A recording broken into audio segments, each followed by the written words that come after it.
provided by Entresto is the #1 heart failure brand prescribed by cardiologists and has helped over 1 million people. It was proven superior at helping people stay alive and out of the hospital. Don't take Entresto if pregnant. It can cause harm or death to an unborn baby. Don't take Entresto with an ACE inhibitor or aliskiren, or if you've had angioedema with an ACE or ARB. The most serious side effects are angioedema, low blood pressure, kidney problems, or high blood potassium. Ask your doctor about Entresto. Tomorrow, my new interview with Grammy winner and recent college graduate Meg Thee Stallion. If you put your mind to something, you can do it. And why she is hyped for the Super Bowl. This is like such a historic event. Happening now. A traffic stop turns into a human smuggling bust in southwest Bexar County. We'll have the latest as the search for the suspect continues. And a new life for the historic Alazan Apache courts. Coming up, the reimagined plans for the nation's oldest still standing public housing development and how the community is getting involved. A very strong cold front will move through San Antonio tomorrow night, bringing us the coldest air we've seen so far this season and even a chance for some light ice. The news at 5 starts right now. First at 5, another human smuggling case cracked in Bexar County, and it's all thanks to a concerned citizen. We are told the person flagged down Bexar County Sheriff's deputies this morning near Shepherd and Pearsall Roads, that's in southwest Bexar County, to report seeing what looked like people being forced into a nearby van. The deputies went after that van, tried to pull it over, but it wasn't until they reached a random property off Pearsall Road that the driver got out of that van and ran. A total of 7 men and 1 woman were found locked inside of the van.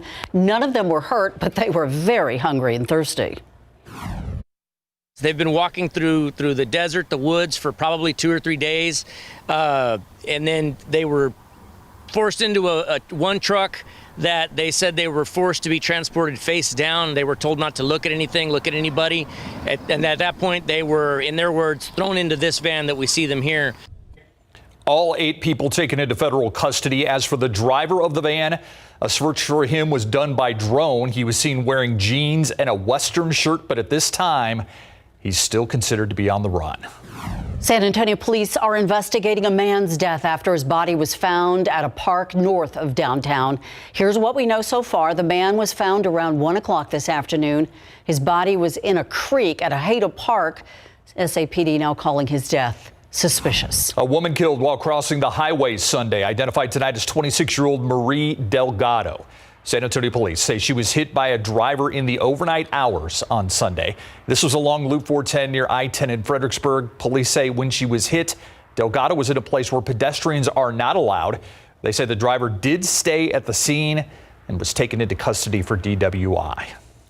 A world champion boxer who was facing several felony robbery charges in San Antonio has now been cleared of any wrongdoing. Charges against 31-year-old Jamal Charlo were dismissed by the Bexar County DA's office this week. Charlo turned himself in back in August after 3 warrants for robbery were issued for his arrest. He was accused of assaulting a waitress at a Northwest Side social club and then stealing her tips. The DA's office ultimately deciding there was not enough evidence to charge him. A new twist tonight in the ongoing saga of Alazan Courts, the city's oldest public housing project. After public outcry and other factors scrapped a public-private partnership, the San Antonio Housing Authority is asking for community input. Tonight's virtual kickoff on Facebook at 6 p.m., followed by a series of open houses over the next 2 weeks. We'll ask residents, how would you reimagine Alazan? This is the residents and the community's master plan, not our master plan. Pena says his firm, Able City, that's the name of the firm, wants community input on what should happen to Alazan Courts. Most agree they should be upgraded and improved, but demolition forcing residents to move elsewhere has been controversial. Pena says gathering feedback should take a couple of months, including checking in with residents during the design process. We need acknowledgement from the community that we're headed in the right direction. And so we check in for that acknowledgement all the way through to the end. So if the master planner wants lots of community input, It's expected Pena and the San Antonio Housing Authority will be getting plenty of it. Housing advocates have already been voicing their concerns about this. Jesse Degollado tells us some of what they and the residents want and don't want in the master plan for the historic housing project known as Los Courts. The marigolds add a touch of fall outside an apartment at Alessandra Pache Courts. Yet what more needs to be done overall for the aging 80-year-old buildings is still undecided. Either way, either they change them or they fix them or they get them new, it's good. Just don't demolish them, say housing advocates. Keeping the outside of the structures while remodeling the inside is the best way to preserve the buildings. Demolishing the structures will change the fabric of the neighborhood and the look of it and the feel of it. They say the legacy at Alasan is an example. They do not fit in this community. They're ugly. Since then, they say Saha has new leadership who's been listening to their concerns. I do not want to see anyone displaced, which Saha has already made a commitment that they will not displace anyone. We are very happy that Saha has chosen to keep all of this as public housing. They say staying away from mixed-use development and installing basics like central air and heat are more important than amenities like granite countertops. About having a safe and stable place to live. Jesse Degollado, KSAT 12 News. Now, the advocates are urging residents to make their voices heard, and you can do that starting tonight on Saha's Facebook page or on Zoom. Reimagine Alasan Courts starts at 6 o'clock tonight. You can also attend a series of open houses. They'll be over the next 2 weeks, starting tomorrow through February 18th. The open houses are going to be from 3 to 6 p.m. on weekdays, 11 a.m. to 1 p.m. Saturdays at the Alasan Courts Community Center on South Brazos. Police and prosecutors call them a necessary evil for fighting crime. They're confidential informants, criminals who get caught in the act, now trying to stay out of jail by helping law enforcement bust other criminals. But the KSAT 12 defenders have learned that secret system can end up putting innocent people behind bars. It's the topic of a 1-hour investigative special called A Necessary Evil. It airs tonight at 9. National and local experts tell our Tim Gerber they're worried it's happening far too often, like these San Antonio residents, 2 of whom spent nearly 3 years in prison after an informant framed them. When you found out that's how much time you were facing, what did you think? It was like somebody knocked the wind out of me. You can't think, you can't function. The first thing I started thinking is that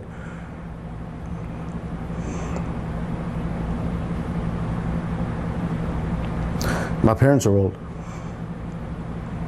I'm gonna lose them.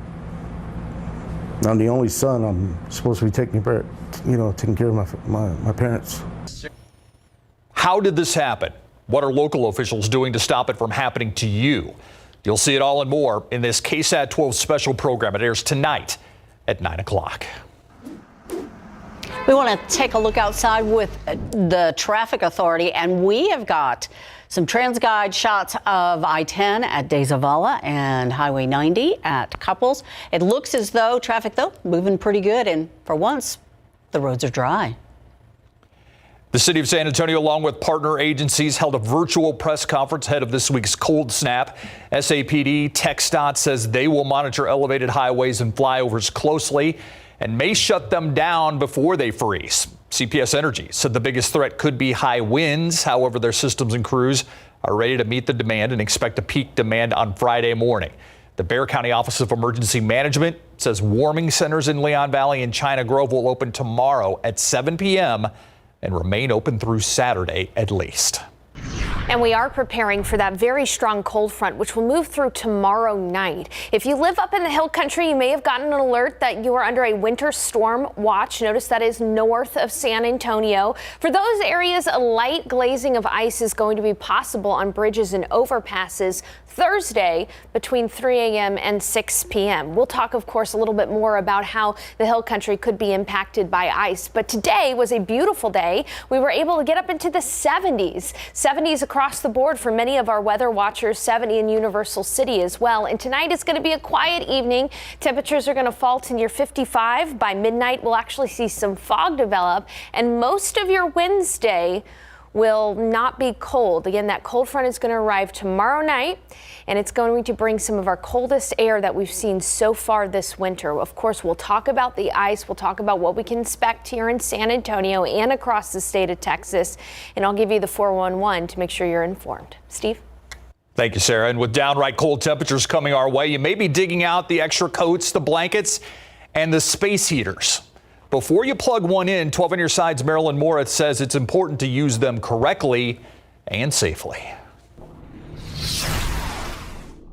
When flames ripped through this Eastside house just weeks ago, firefighters said it was a space heater in the bedroom that sparked it. Fortunately, no one was hurt. But every year, space heaters are linked to an average 1,700 fires and 80 deaths.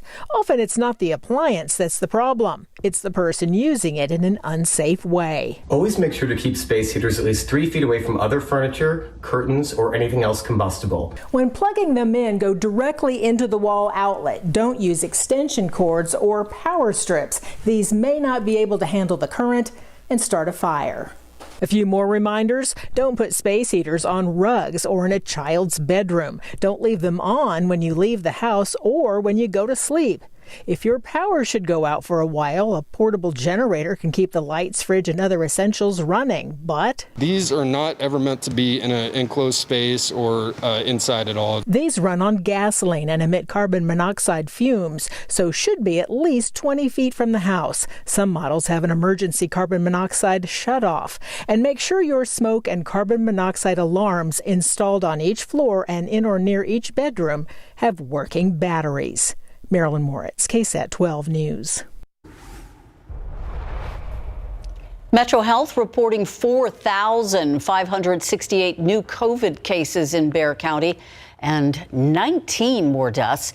There are 1,183 COVID patients in the hospital, 292 are in the ICU, and 138 are on ventilators. And taking a look at COVID across America, new cases going down in many parts of the country, but daily deaths are up in most regions of the world, according to the World Health Organization. And today, Pfizer has officially requested emergency use authorization of its vaccine for children 6 months old to 5 years old. That means they could get vaccinated by the end of the month if federal officials give Pfizer the green light.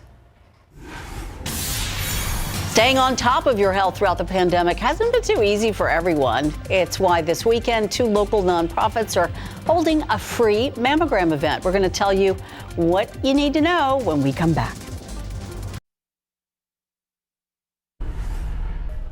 Let's get ready. Coming up at 6, yes, it's mild outside right now, but if you're paying attention to our meteorologist, you know the cold is coming. So coming up at 6, we're going to tell you how CPS Energy is preparing. Plus, the Battle of Medina happened more than 200 years ago, but there are so many questions that have yet to be answered about it. For one, where exactly was it fought? Well, we joined experts as they dug for answers, literally. Plus, we've been talking about the Omicron subvariant for weeks, and information keeps coming in. But tonight, we're learning more about how it compares to other variants. We're going to see you for these stories and so much more at 6. Thank you, Stephania. 2 San Antonio nonprofits helping women on the east side with free breast cancer screenings this Saturday. The Alamo Breast Cancer Foundation and Black Nurses Rock San Antonio hosting a free mammogram event to help women ages 40 to 64 who are uninsured or have low income. Both groups say the event is important because early detection can save lives. One of the organizers even credits early detection for saving her own life. I know that early detection is the key because where it was located, I could not feel it. It wasn't palpable. I didn't have any other signs and symptoms that some have with breast cancer. And that can happen. If you'd like to schedule a free mammogram, here's the information you need. The phone number to call, 210-358-7020. You can set up an appointment or just scan the QR code on your screen to take you to the website. There, you're going to find a link to schedule an appointment. The event is from 9 to 1 on Saturday at the Antioch Missionary Baptist Church. It is on North Walters Street.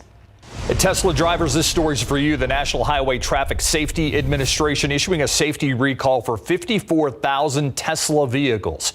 The issue lies in a programming feature that allows vehicles to roll through stop signs if there aren't any other cars or people around. The agency says Tesla must make its cars obey stop sign laws. Tesla claims no cars in its program have been involved in any accidents since it launched in 2020. Heading up into the sky with live cam, we have Sky 12 over the AT&T Center. One of the last basketball games for the Spurs before the rodeo hits. Yeah, Greg will be live in just a few minutes, but right now, let's talk about what everybody's talking about, this cold front that's coming through, Sarah. Absolutely. Speaking of the rodeo, you know, it's always right around the rodeo that we kind of deal with these cold snaps, and we've got a cold snap on the way. I wanted to simplify things for you and tell you what to plan for. Plan for windy and cold weather Thursday and Friday. We're talking temperatures in the 20s and 30s with wind chills in the teens.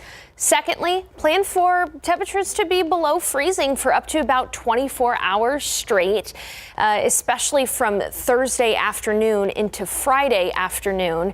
And plan for mainly a cold rain Thursday in San Antonio. You know, it's going to be hard for us to get to freezing while the precipitation is happening. The one exception to that is up in the hill country. Plan for light freezing rain in the hill country and north of 1604. These are things to plan for. Now let's talk about the details. All right, temperatures around San Antonio warm near 70 degrees, but you can see just how cold it is up to the north, 2 below in Cut Bank. And then look at these Canadian temperatures, well below zero. It's 36 below zero at Dawson Airport. This is the core of that very cold air that's going to be sliding across Texas tomorrow. In the evening, we'll see the front move through San Antonio. But for the daytime, we're going to be cloudy and near 70 degrees in the afternoon. So you're not going to see the cold front move through until the evening hours. As it moves through, a cold rain is possible during the evening hours in San Antonio. So just a summary, tomorrow, Wednesday, it'll be cloudy. Will a patchy fog start off near 55, 70 for the afternoon high, and then a cold rain is possible in the afternoon and evening hours. Then heading into the overnight hours, Wednesday into Thursday morning, still expecting a cold rain in San Antonio, but freezing rain is going to be possible in the overnight hours in the hill country. So Kerrville, Fredericksburg, Rock Springs, northern Real County, even northern Kendall County. As we head to dawn Thursday morning, still mainly a cold rain in San Antonio, okay? Just north of 1604, that's where that freezing line is going to be. So it's going to be on the edge if you live north of 1604 to see some light freezing rain. So really the biggest concern is north of 1604 for any kind of icing impacts because by the afternoon, all of the energy and moisture is going to be well to our east, and we'll just be dealing with the cold. So potential ice impacts, again, north of 1604 in this light pink area, some minor impacts. So we're talking bridges and overpasses. But I would like to caution you, if you live in Kerrville, Fredericksburg, northern Kendall County, there could be moderate impacts from maybe 1/4 of an inch of ice. So that would cause the trees to sag, and perhaps in the upper hill country, some light localized power outages because of those 1/4 of an inch of ice possible. Austin is included in that area with the moderate impacts, but by far the biggest area of Texas that's going to be dealing with this ice storm is the Dallas-Fort Worth area. So if you have friends or family that are planning to travel up to Dallas on Thursday, not a good idea at all because there will be some ice on I-20. All right, futurecast temperatures. Cold is going to be the biggest impact for us in San Antonio. We're going to be well below freezing by Friday morning in the 20s and even in the teens in the hill country.